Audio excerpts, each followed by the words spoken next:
next few moments, we try to just better acquaint you with the ministry and share with you some things about the team, and get you better prepared for this week and answer some questions. Before we do that, we're going to sing. Why don't you stand up?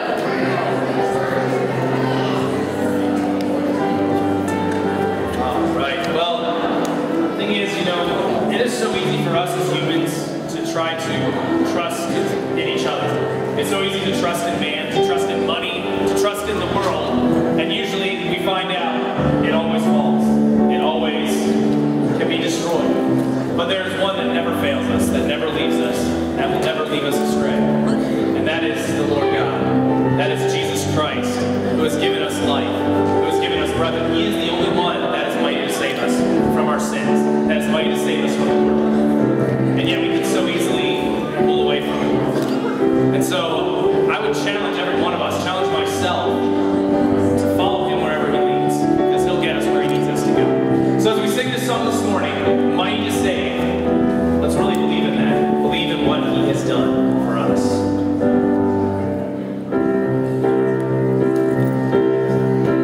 Everyone needs compassion, love that's never failing. Let mercy fall on me. Everyone needs forgiveness, the kindness of a Savior.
They said take her to the emergency room, so Miss Miller and my wife and one of the team members took her in, and they couldn't find anything wrong, but she still looked very good.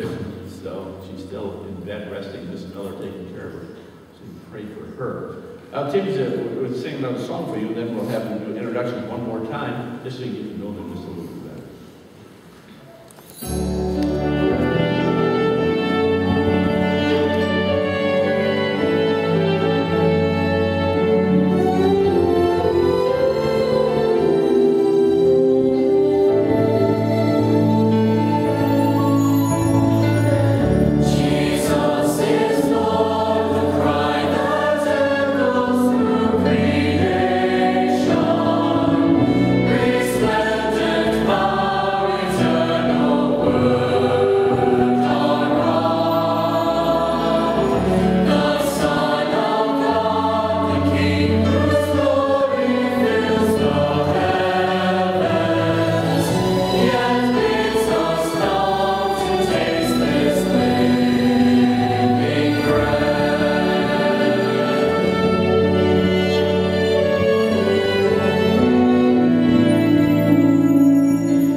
How many children there are in their family and where they place themselves. You guys know.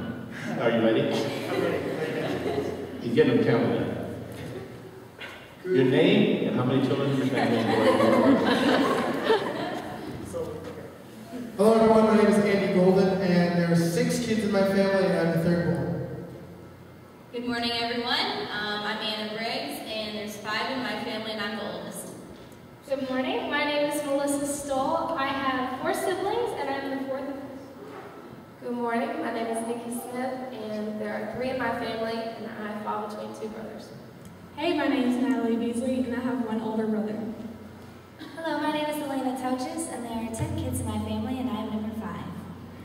Good morning, my name is Kaylin McCrae. I am the middle of 3. Good Good morning, everyone. My name is Clay Whitley, and I'm the youngest of 3. Well, it's good to see you all today. My name is RJ Shaver, and I have 1 older sister and 3 younger brothers, so I'm right in the middle there somewhere. Good morning, everybody. My name is Grace Harris, and I have 4 siblings, 3 sisters, and a little brother. I'm the middle child. Hello, I'm Samantha Reprima, and I'm the 6th of 8 children in my family. Hello, everyone. My name is Stephanie Sanchez, and I am the youngest of 1 older sister. Hello, everyone. My name is Amy Tulia, and I have 2 sisters. Caitlin, she's older, and Alyssa is younger, so I am right there in the middle. Hello again, my name is Sky Brooks. There are 3 girls in my family, and I am number 2. Morning, everyone. My name is Cameron Nyhoff, and I have an older sister, and a younger sister, and a younger brother. Good morning, everyone. My name is Sean Beals. I have an older sister and a younger brother and sister.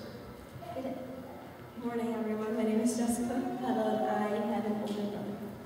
Good morning once again. My name is Matt Herlocker. I have 2 older brothers and a twin brother, and we're the last. Hello, my name is Jake Ingle, and I have 3 brothers and 2 twin sisters, and I am the middle child. Hi, my name is Peter Farrell, and I have 3 brothers and a sister. I'm Rochester. And I'm the oldest. Hello, everybody. My name is Matt Golden. I have 6 siblings, and I'm the 4th.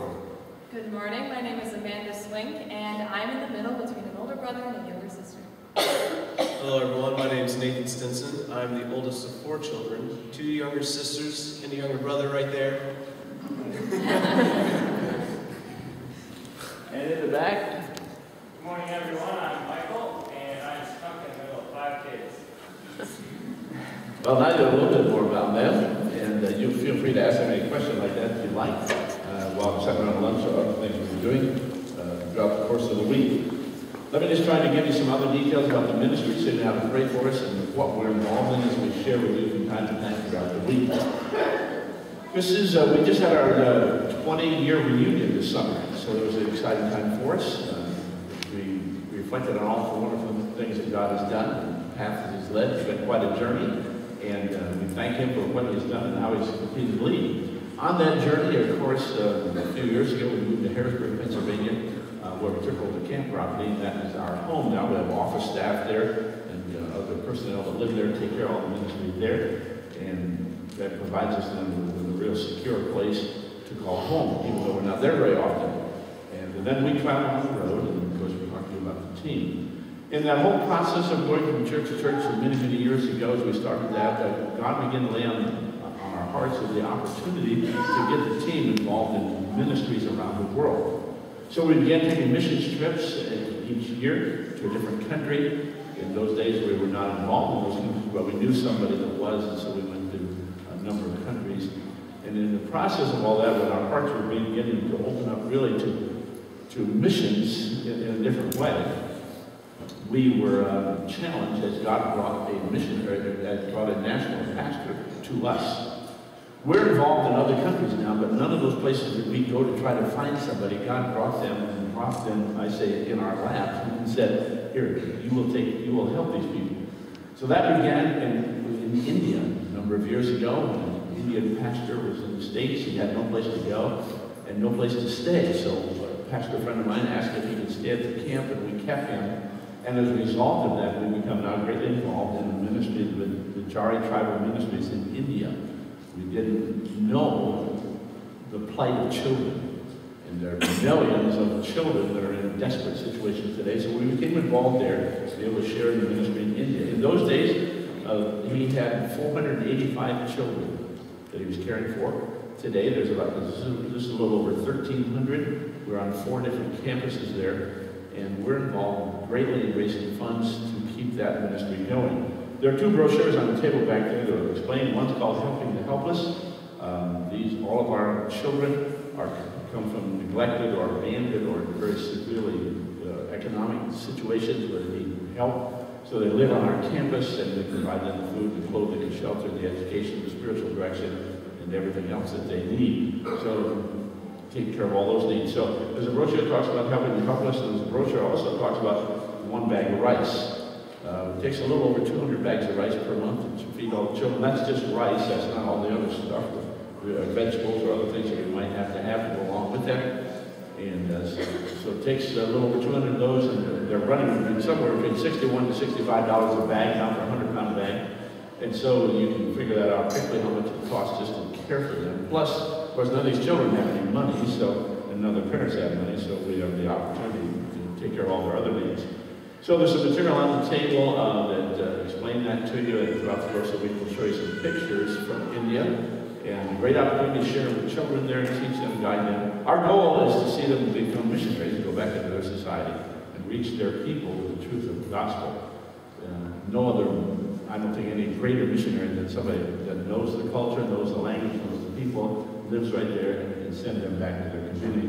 When they get done with school or get done at the campus, they qualify, they want some education. The government will help them a little bit if they're orphans to go to college. They don't care anything about them between birth and college, but they have some kind of a plan to help them economically get into college as they're trying to better their situation. So that talks a little bit about that. In 2005, we were invited to come to Zambia, Africa. There was a girl on our team, her father was a missionary in Africa, and he invited us to come. And so we went to Africa to discover where God would have us involved next. We met a young evangelist by the name of Leonard there, and his desire was to do in Africa, in Zambia, what we were doing here in the States. So we became involved with him. That's grown to an entire ministry now over there. We have a team just like this. They're a few hours ahead of us in time, so they've already been out on meetings today.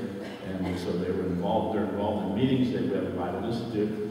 We own a 40-acre farm where we're growing crops. Right today, we're growing cabbage and carrots and onions. I think you told me the other day we're growing right now on that farm for poor people. And this is subsidized the ministry as well. And so we have a farm, we have a fish hatchery involved in the Bible Institute as well. We just started a girls' home, which is a brochure looks like this. It's called Hope Haven.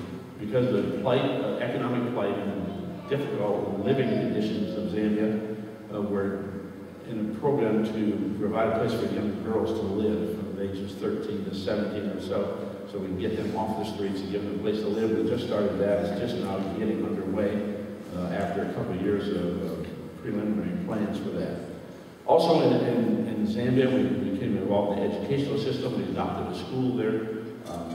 Educationally, they have to pay to go to school, but many of them don't have any facilities.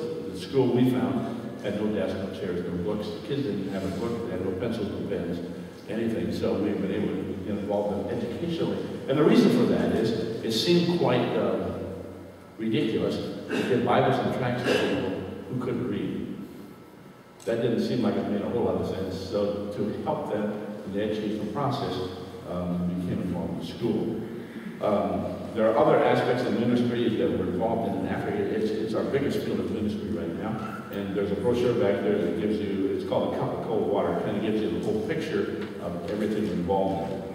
We have been involved with pastors over there ever since the first day we came involved. And we have about 80 pastors that we're working at least somewhat directly with to try to help them and help them in their ministry. We have a training course for them every time we go there. But in the last few weeks, a few months, we began a new program to try to help them. These pastors don't have transportation, they don't have income, they don't have anything that we would know. So we've been giving them bicycles, $150 for a bicycle over there. We're giving away 20 of those. We gave away probably half of those already to pastors, so they have transportation. We gave them Bibles, which they didn't have Bibles in their own language. They have English Bibles, but they need Bibles in their own language. So we give English Bibles away, and we're still doing that. And then recently, we became involved in a program to try to help each pastor in an area where they can become responsible. You understand, poverty in the other country, I think, is a tool of the enemy. It locks people into poverty, and they begin to think there's no hope, and when they give up. So they don't have responsibility. But to help teach pastors that, we began a new program entitled Partnering with Pastors for Life-Changing Opportunities. So these pastors are all dear men. They've already gone through some process of elimination. And so we have gone to them and said, what can we do to help you to become responsible? And what do you need? And so the first one, in fact, it just happened yesterday, as far as I know. We just gave a pastor a cow yesterday. And that was his choice. Now, they need milk. They can use the milk, they can sell the milk, they can actually use the cow for some working on their farm, which they don't have, but in their garden. But we're giving pastors a choice. Do you want a cow? Do you want sheep? Do you want goats? Do you want chickens? What do you need? We'll help you. But it's your responsibility to keep that thing going. So this is kind of a new program, partnering with pastors. And this pastor just got the first cow. He said this is a dream come true. That they never dreamed of ever having a cow. Never dreamed. So we can help them, but help them be responsible. I ran across a statement by Henry Ford made many years ago. He said the only thing you can give a poor man without hurting him is an opportunity. So our goal is to give them opportunities to better themselves. So we're also involved in Myanmar. And there's some pictures of that. We don't have to do brochures on that. There's going to be difficulty over there. But we're involved in Myanmar. We have a Bible school. We have pastors. We have orphans there as well. Our two primary ministries around the world are orphans and Christian workers. That's where we're primarily involved. Be able to help them in ministry. Now, I'll show you a little bit about that. We're taking it to Sandy just for a moment and show you what it's like to be involved in a project where people are in great need. The man said to me when we were there a couple of years ago, he said he was a city leader, village leader, about 3,000 people in this village, I guess. He said, we don't have any water. Is there anything you can do to help us? As a result of that, this is what happened.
It's hard for us to imagine not having water when we have all the water we have. We'll store, buy more water, we have bottled water. but people who do not have good water. Now, so why get involved in a project like this? Well, because I think it shows the love of Christ. God loves them, and we can love them in this way. Plus, now, it gives us an open door to minister to that entire village. Because they understand this water, then we can tell them about the living water. So it gives us an open door for the community. This particular community is right here, right by our farm, and we have a lot of interaction with these people. So that gives you a little bit of information about some of the areas of ministry. Stop by the book table, pick up some brochures, and look over those things. We'll share with you some other things throughout the course of the week. I've asked the guys to come tell you a little bit about what's going on in the various areas of ministry. RJ's coming first to tell you what's going on in the children's ministry this week. Every night when we dismiss them, they go with him. All right, very good. Well, first off, I want to hear it from the kids. Let me hear you. I just want to hear you in here. Go ahead and say, yeah! Okay, that wasn't very good. We did this morning. We practiced this. Let me hear it from you. Yeah! All right, that's a little bit better. All right. Now let me hear it from those who still wish they were a kid. Yeah. Now let me hear it from the people who still act like they're a kid. All right. I'm just kidding.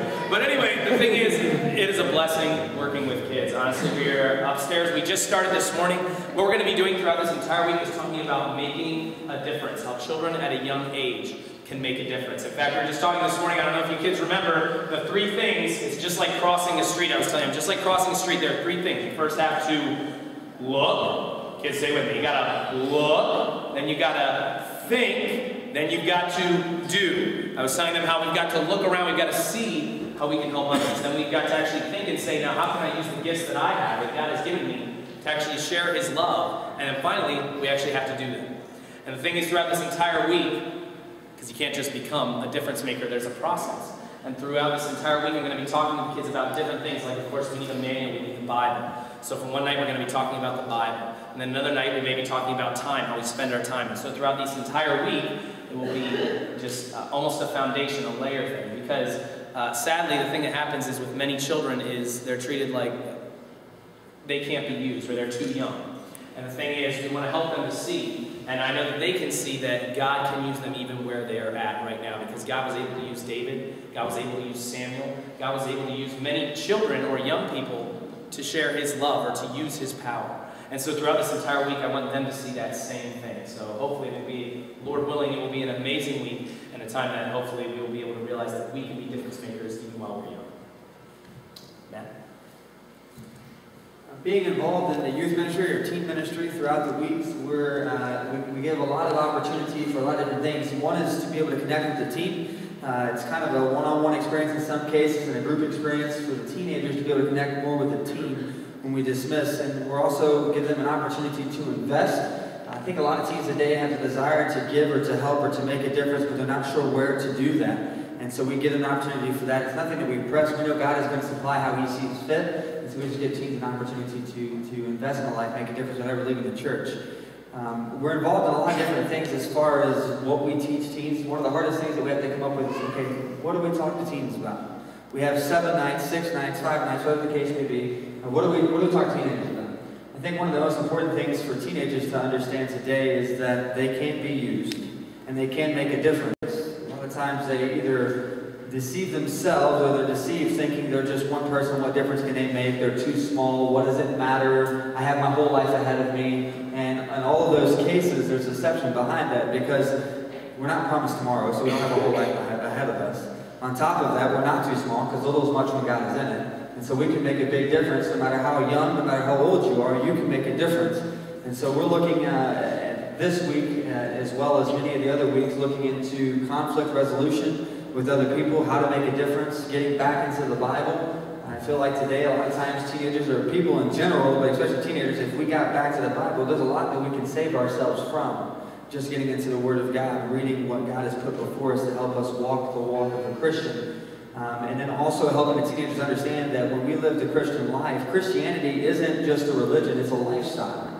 From the moment that we accept Christ to the moment that He calls us home, it's a lifestyle. We now become a child of God in which when we live, we should live pleasing to God and giving our all for Him, not for selfish desire. So another lesson that we're teaching throughout the year is self-will versus God's will. A lot of confusion there. A lot of times we want what we want in our lives, what pleases us, what makes us happy, but understanding that it's all about God and God alone. So we're excited this week to spend the time with the teenagers here, and we're excited throughout the year to see God work in the lives of teenagers, not only just work in their lives, but to see the teenagers obey, respond, and make a difference and take this world, instead of it being upside down, turning it right side up. So we're excited. Good. Thanks, guys. Here in the auditorium, team, why don't you come get ready for your last song? While here in the auditorium, we're going to keep studying about the garden, different aspects of the garden, how we can, what we ought to be careful about, what we ought to guard against, how we can plant a good garden. We'll keep that study going. And the team is sharing with you a sign language song tonight, this morning, as we conclude. One of our favorites is entitled "Draw Me Near." And that's our home desire for the week. I had this thought about the ministry in Africa. I want to share with you one other thought. We introduced the team is going there, Lord willing, in April, and we'll be spending a couple of weeks there as we do on our mission trip. But last year we introduced to them a program called Unlocking the Chains of Poverty, One Child at a Time, teaching children biblical truth on responsibility and various areas like that. We introduced that to the team in Africa. We taught them. The team members taught them. They in turn started teaching the children over there. The government came to us over there and said, we need this program in our schools. So now the government has asked for the program to be taught in their schools, so in the process of doing that. And I just got some information. They're also teaching in a couple of the other countries close by in Zambia. And they realize what it is biblical truth to empower people to take responsibility. It's all based on the Bible. So there's some exciting things that are happening. Here's a great reminder, and probably your prayer and mine. Draw me nearer. Me.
And I trust that is your prayer. Thanks, Steve. That is your prayer. And as we approach this week, that will be our desire. Brother Dale's going to come and tell you all the things you need to know about lunch. You're going to eat it, right?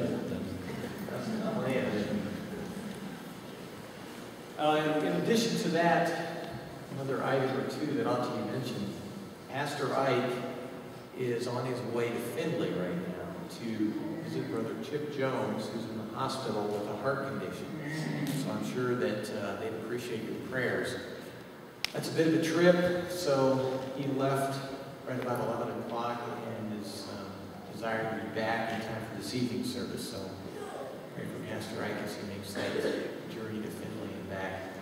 As far as lunch goes, we'll need a little bit of time to get ready because this is our meeting area and our eating area.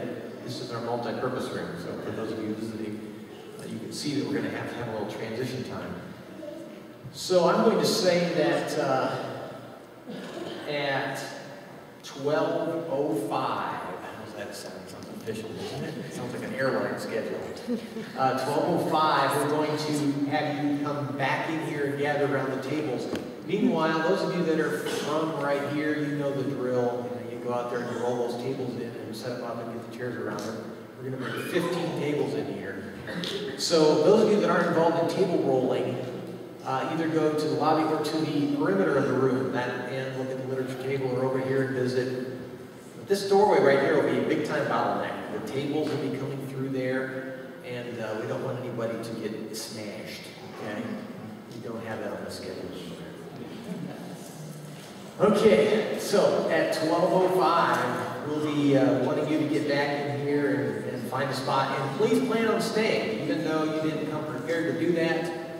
Looking across the room here, I think we've got enough food for you. So you just plan on staying and enjoying the fellowship. All right? So, would there be some music that we could have played at 12:05 to kind of signal that it's... And in that way, if we end up being ready at 12:02, when they hear the music, then they can get back to tables. Okay? So let's stand right now. And make sure you shake hands with at least 2 other people before you do anything, okay? Shake hands with 2 other people, and then the center and begin.